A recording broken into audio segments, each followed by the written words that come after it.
Hello there, and welcome back to Empower Your Soul.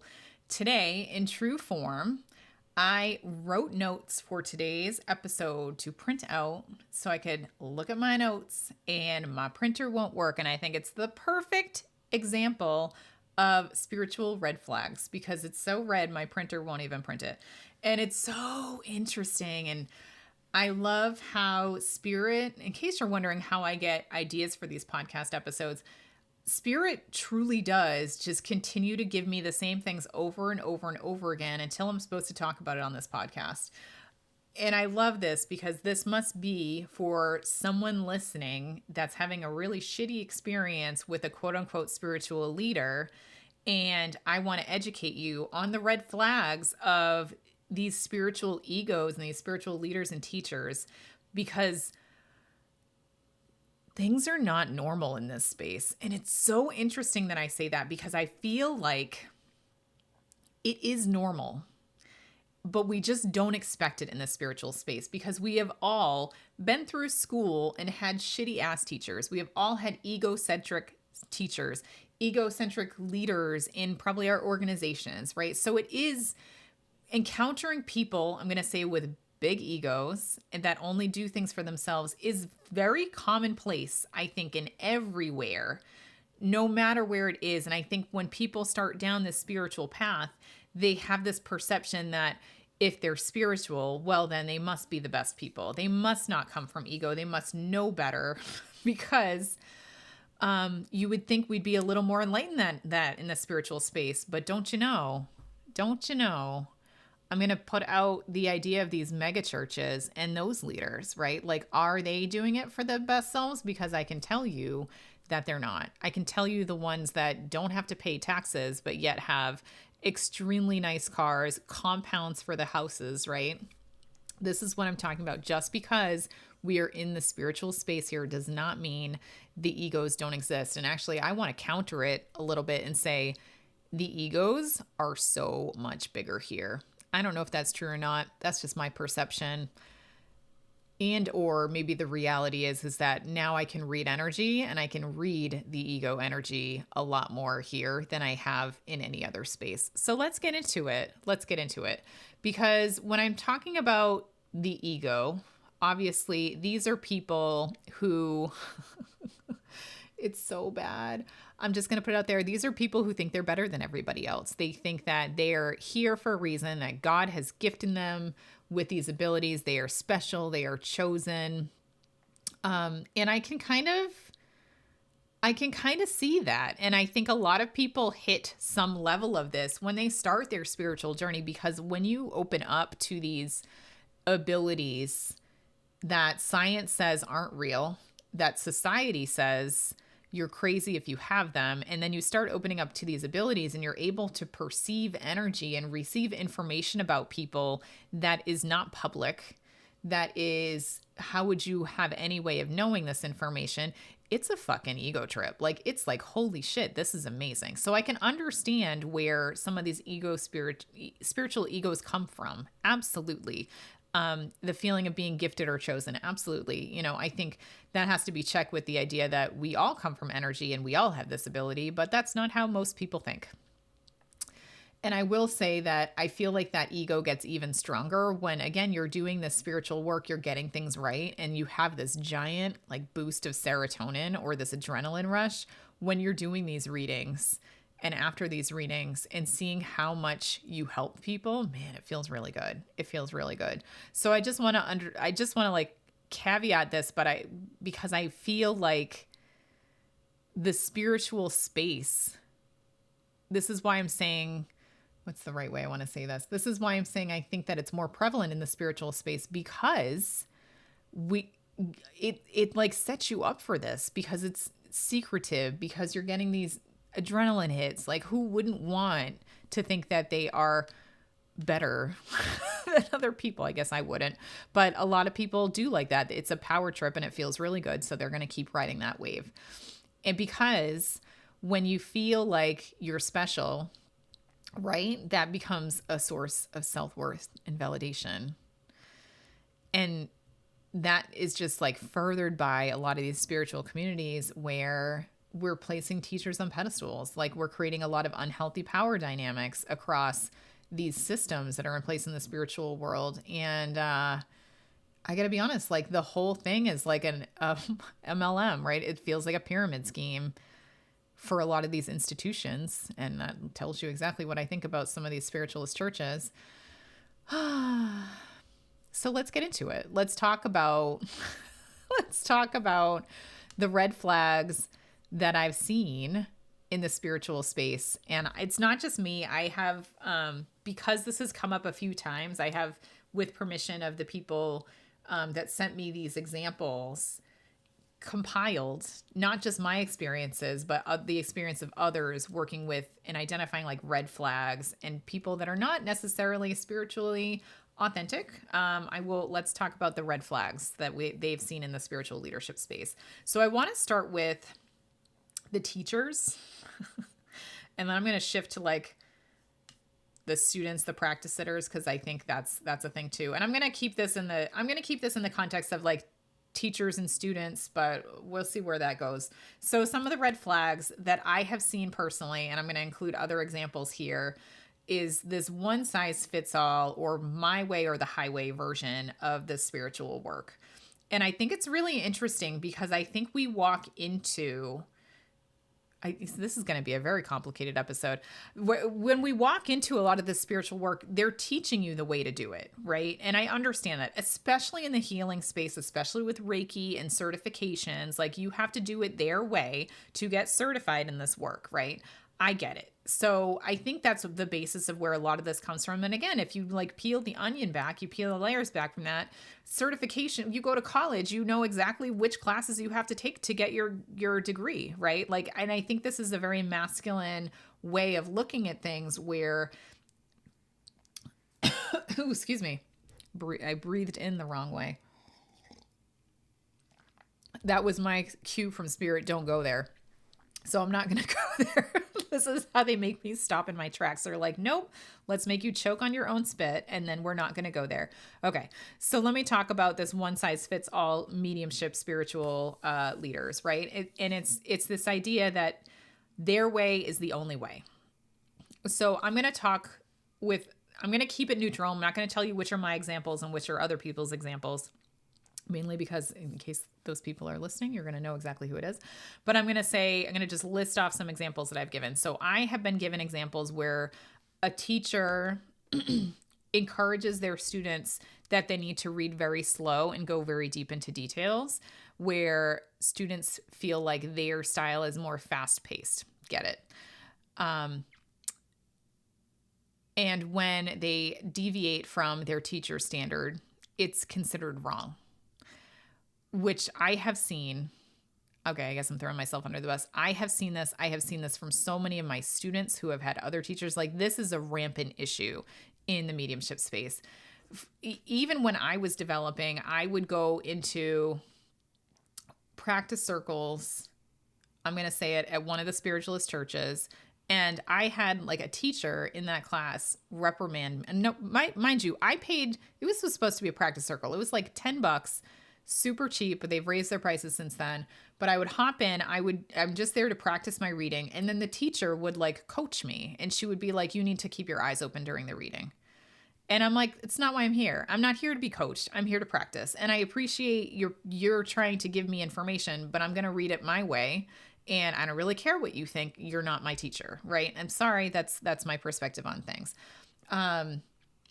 Doing it their way. And I understand the purpose of the eyes open, but at your beginning, you know how hard it is to keep your eyes open when you're trying to see things, because now you have to like visually see something with your eye and in your head. I'm not going down there, but you know how hard it is when you're beginning with the clairvoyance, how hard it is to see. So closing your eyes is helpful. So that's what I was doing. And I'm still pissed off about that. I'm like, leave me alone. Leave me alone. Other instances were when I started my journey and my mediumship teacher told me to go research who my mediumship guide was. So they told me to go and like look at online, go search the archangels, go see which my mediumship guide was.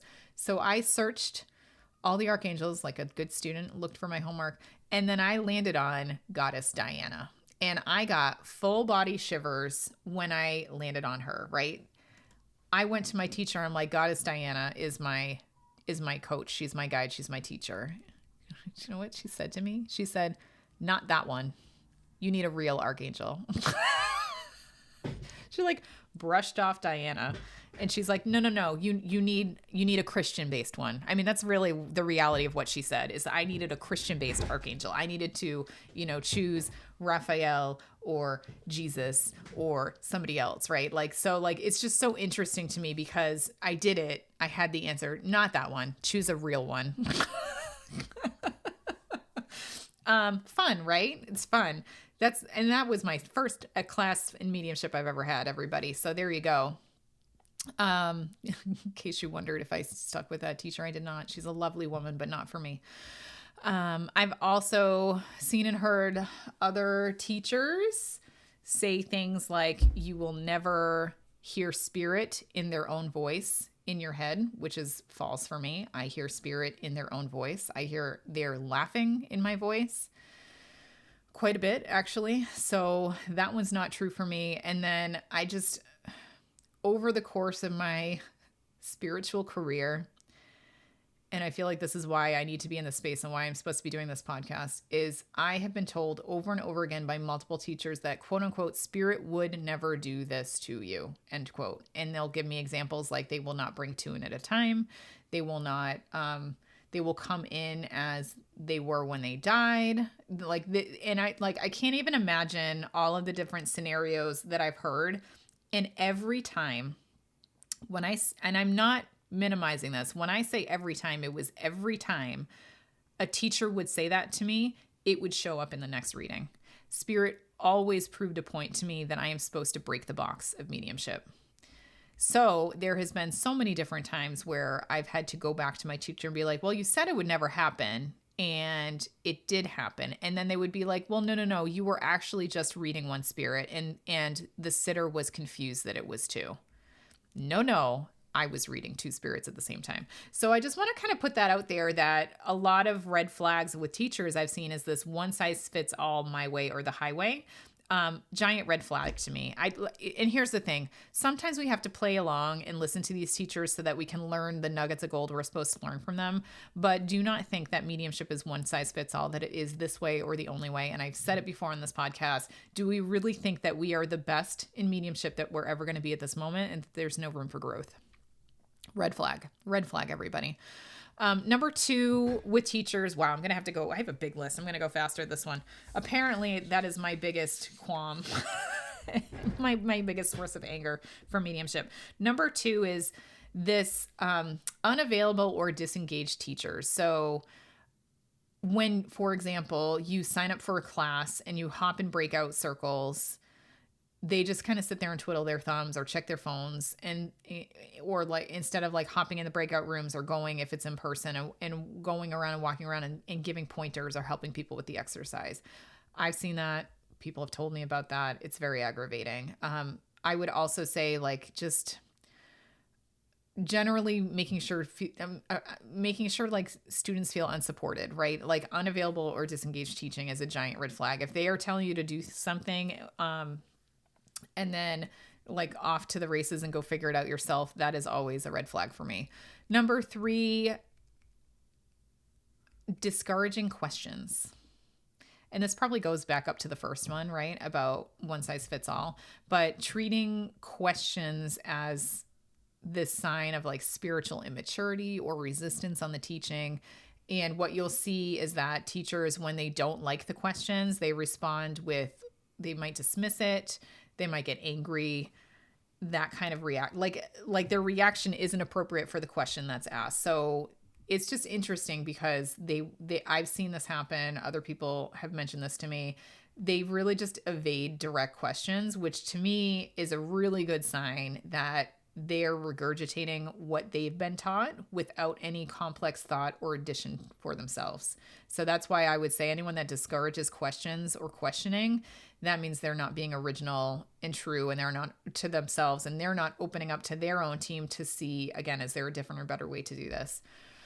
if they don't have the answers, that's a whole, I'm okay with that, but don't discourage the questions, because that questions to me are always the space of engagement. So even if I don't know the answers, I know when students are asking questions, they're engaged, and I love questions. So I bring all the questions to me, everybody. I love them. What are we on? Number 4 is undermining student confidence. This is a big one. There are teachers out there who always squash their students' ego and talk down to them. There are teachers out there that when you do a reading with them, there's always a gotcha at the end, to the point where the students would convene without the teacher after class and be like, what the fuck just happened? There are other examples of doing a practice reading. So an example of that would be doing a practice reading, and afterwards the teacher saying, did you know that you had 2 spirits? Did you know? They just let you fail. They see something wrong and they let you fail. And they let you fail and then point out the failure to undermine your confidence in this work, right? That's one. And then obviously, undermining it by making disparaging, and judgmental remarks. And I've seen all of these, everybody. I've seen teachers that want to maintain their egoistic power and want to maintain their view as the powerful one, so they will purposely undermine students' confidence. Not a you problem, everybody. It's a teacher problem. So if someone is making you not feel good about your work, they are not a good teacher, period, because they should be helping you solve problems instead of pointing out problems. Ugh, God. And then the last one here is creating unhealthy competition. Because we all know these teachers have their favorites, right? We all know that. And comparisons are just so frequent in this work, and it drives me crazy, because you might see some students that are just a little more adept at this work, right? And I see it in my own classes too. You have people that are not beginners that are coming into beginner classes, and I'm totally fine with that. But the caveat is that beginners can't be judging themselves by the advanced people in the class, because we all start from day 0. We all start at some point from day 0. But when the teacher doesn't call that out, and when the teacher gives a pat on the back to the person that's a little bit better, I'm going to say it that way, than everybody else, it creates competition. And that competition is such a killer of motivation and love for this work. So an example is that pointing out that some students are working harder than others.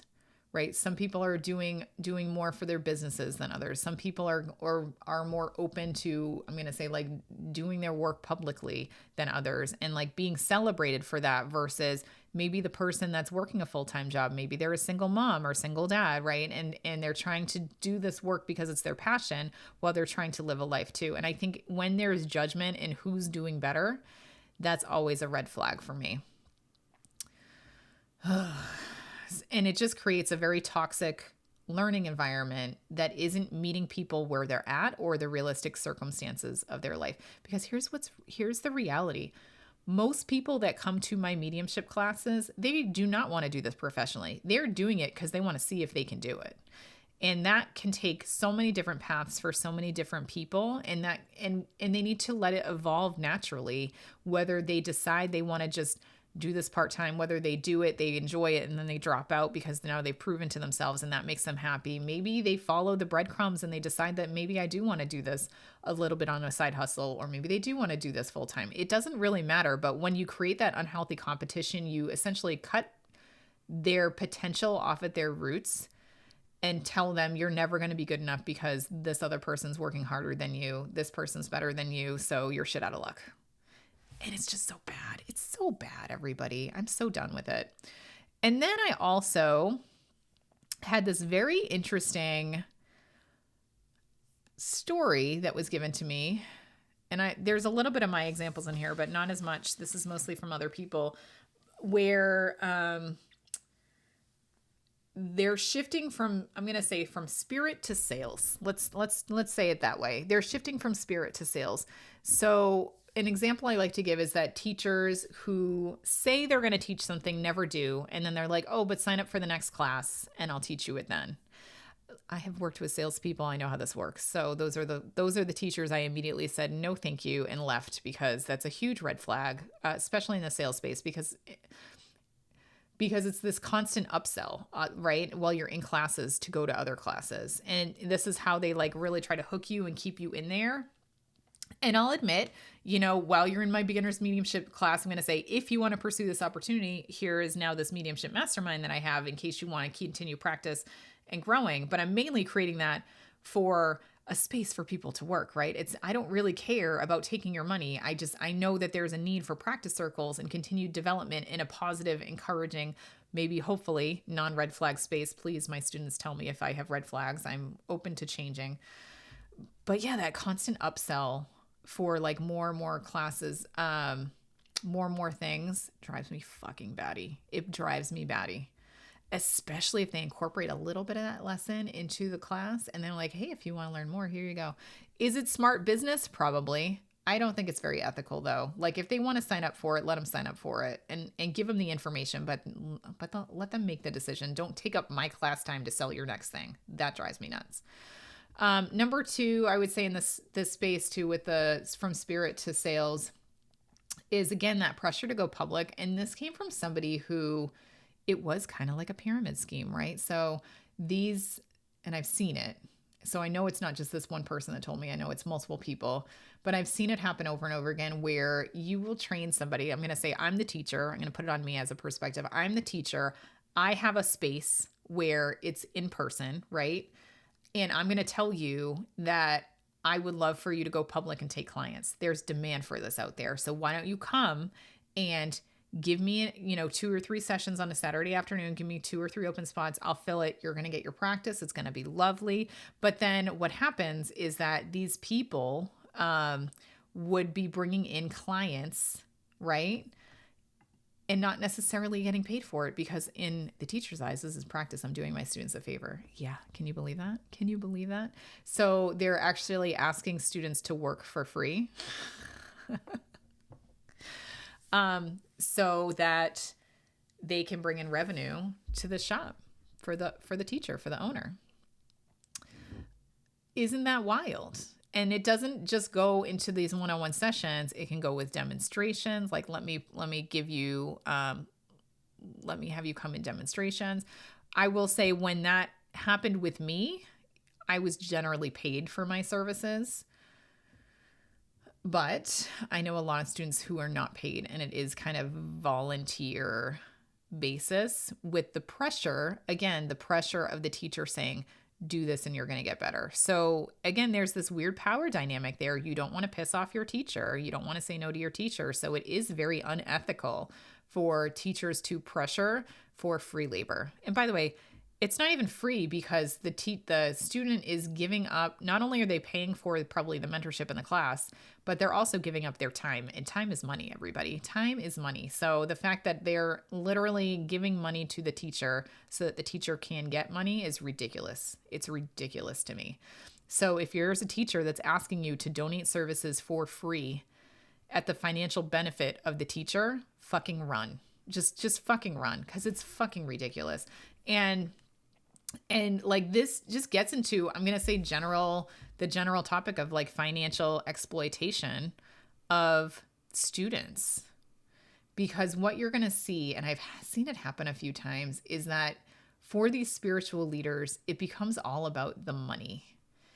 And it really does. And I'm going to try to walk a line here and not throw specific people under the bus. But when you're making decisions, I know we have to pay the bills. All right. I freaking know that. Me of all people, I know that. But again, when you are trying to bring in more clients, more students, right? And you're asking your students to go do that, that drives me fucking crazy, right? And it's just like, am I getting a discount for referral? No. Am I getting a discount if I sign people up? No, not at all. I'm not getting a kickback by any means, but let me work for you for free as the teacher, and then I will bring in more people for you to make money off of, right? So like that,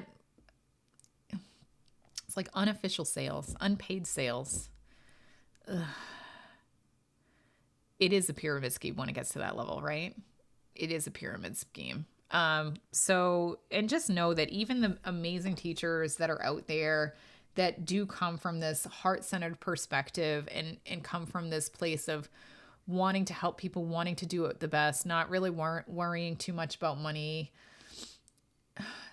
Some of them stay in that space, and I love that. Some of them need to raise prices to pay their bills. That's fine too, as long as they're still doing it from the heart while trying to pay their bills. But when you start shifting from, I want to help people to, I need you to bring in money for me, I need you to bring in sales and client, that's where the trouble is. That's where the trouble is.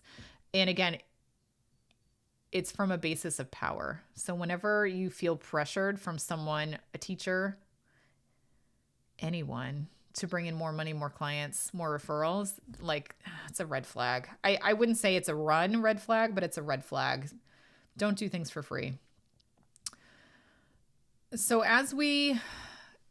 maybe the last point I want to make about the teachers is just pay attention to high turnover of students and be open to like hearing perspectives from previous students. Obviously, teachers are not going to post negative things students have said about them, right? Like we're not going to do that. I'm sorry, we're not going to.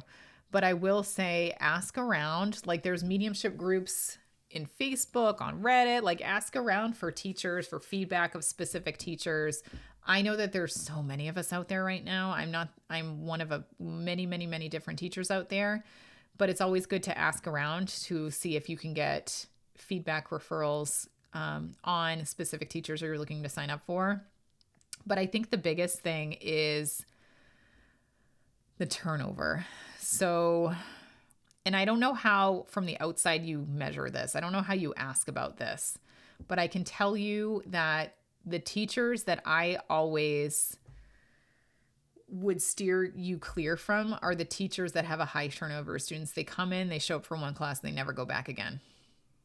And again, you can't measure that, but I could tell you who those are because I've been in that space and I know other people have said the same thing. They went to that class, they'll never go back. They went to that class, they never go back. I feel like there needs to be, remember like in college, I'm probably dating myself a little bit, but there used to be like a ratemyprofessor.com. I feel like there should be like ratemyspiritualleader.com, ratemyspiritualteacher.com, so that you can go and like see what reviews are. And I understand, there's journeys for all of these students and all of these teachers, but just you're in this energetic space. Feel into the energy of that teacher. Feel into the energy of the students. Does it feel in alignment for you? Because that's probably your best bet to figure out if it's a good collaboration or relationship with this teacher or not. All right. Last thing I want to mention here with the red flags is practice partners or sitters, which would be kind of like peers to you if you're doing this work, because they are a lot of reason why people leave this work. So not only are the teachers a big red flag, I think those are a lot easier to identify and call out the red flag, but the practice sitters can be the absolute freaking worst. And I've had a lot of fabulous practice sitters. So it's more of the exception to it. So I don't want you to be afraid if you have a horrible practice partner, and don't let one horrible practice partner ruin your mediumship. But they're out there too. And these tend to be aspiring teachers, aspiring spiritual leaders who are, again, trying to make the money, right? In terms of these practice sitters. But some examples of that are practice sitters who, I'm going to say, like hog the entire time, right? And or don't ask for feedback on their readings. They'll just go. They'll just talk. And there was one woman in particular, thank God, I know she doesn't listen to me.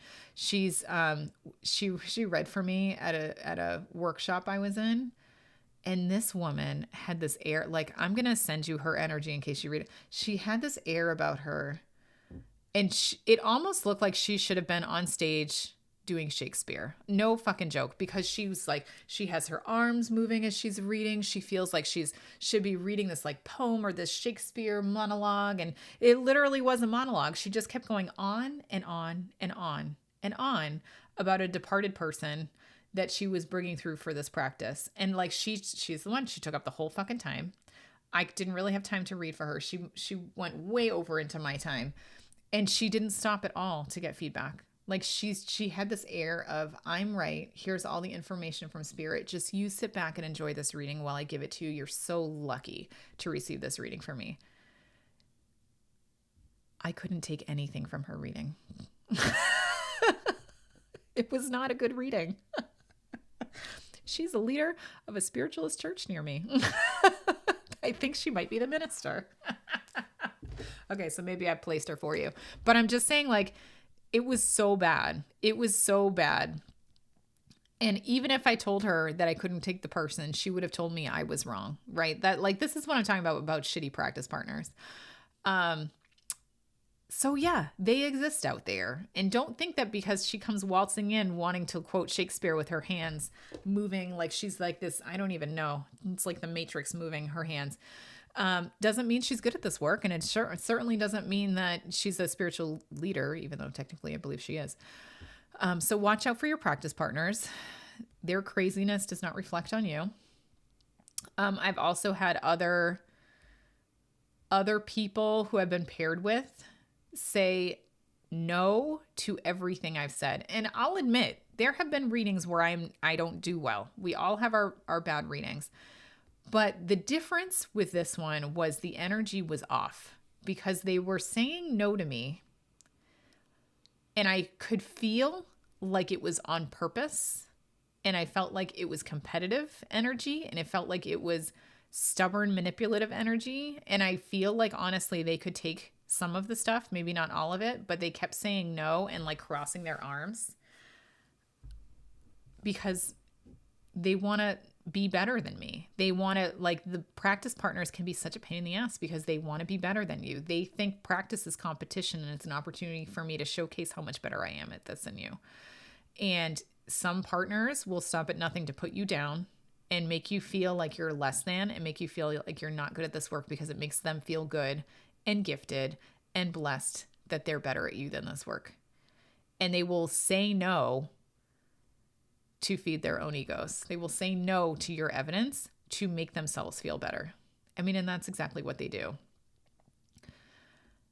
So I have to be honest with you, there's a lot of practice sitters that create a real negative environment in this work. And it just, again, reflects that competitive culture that is fostered by the teacher organization. So I just want to kind of put that out there for you, because you will find shitty sitters tends to be in the same space where you're going to find shitty teachers. And those, they kind of go hand in hand. Not all the time. There's exceptions, but I'm going to tell you they tend to go together. So with that, I just wanted to toss out, let's remove the negativity for a moment. And I want to talk about some green flags with healthy spiritual leaders. And I mean, literally it's the opposite of everything I've just said. So I really think that a lot of the positive green flags are a teacher that admits that they don't know everything, a teacher that admits that there's no one way to do this work. You need to find your own way. A teacher that's engaging, available, ask me questions, etc. A teacher that wants you to ask questions, right? Like a teacher that is doing everything they can to boost your confidence, make you feel good about this work, make you feel like you're in here, there's a reason, let me help you, let me support you. Teachers that don't compare students to each other, right? In fact, like I always appreciated a teacher who I always looked up to and thought they were like, I put my teachers on a pedestal, some of them. And I always loved the teachers that would be like, I know I'm here now. This is the reality of where you started. Let me go back and tell you some stories about my development. Let me tell you what that looked like, right? Because it always made it real for me, and realizing that they've been on this journey too. They weren't just God gifted with these mediumship abilities that were perfect overnight. Like they worked really fucking hard at it. And I love the teachers that are transparent about what the process is and how it is difficult and how there are good readings, there are bad readings. And it's just, I don't know. I just want to put that out there. Okay. I also want to say, if I ever get to the point where I'm asking students, I don't know if I want to go there, but I just want to say, like, I don't follow the teachers who are asking students to do things for free. Practice is one thing, but trying to sell, and like, if you're doing things for free and you're benefiting the financials of your teacher, that's a red flag. Don't do that. So find teachers that, if you're doing work for them, pay you appropriately, pay you a rate that you're comfortable with. If they want to pay you, but it's not a rate you're comfortable with, have that conversation, and you don't have to say yes to that. Right. And I just want to say, like, find people that want you to do your best and be authentically you. Encourages your authentic development, creates a safe space, etc. So I think you probably know what the green flags are. And I think the trouble is, these are hard to find. These are hard to find because we don't know oftentimes that these teachers, these practitioners are red flags until we've been there. And some of it is just, let me eat my money and not go to another class again. And that's kind of how it works sometimes. So again, trust your intuition when something feels off, and realize that true leadership empowers their students and does not diminish their students. I mean, really, your spiritual journey belongs to you. So I hope this episode helps you navigate some of these people a little bit and makes you, hopefully validating you for maybe some of the experiences that you've went through. Because even me, who hasn't had a lot of teachers, every single one of them has flaws. Like, everyone does. I'm sure I have flaws too, but I just want to validate that for you.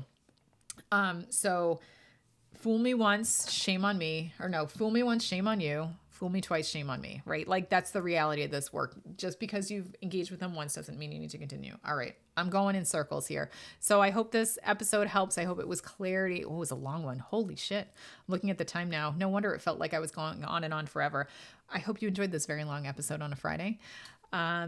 Cheers to you and your amazing spiritual journey, and hopefully your ability to find out these giant red flags without needing this episode. But for those of you that are in the thick of it, don't confront, just turn around and go the other way. Just walk away, find a new teacher.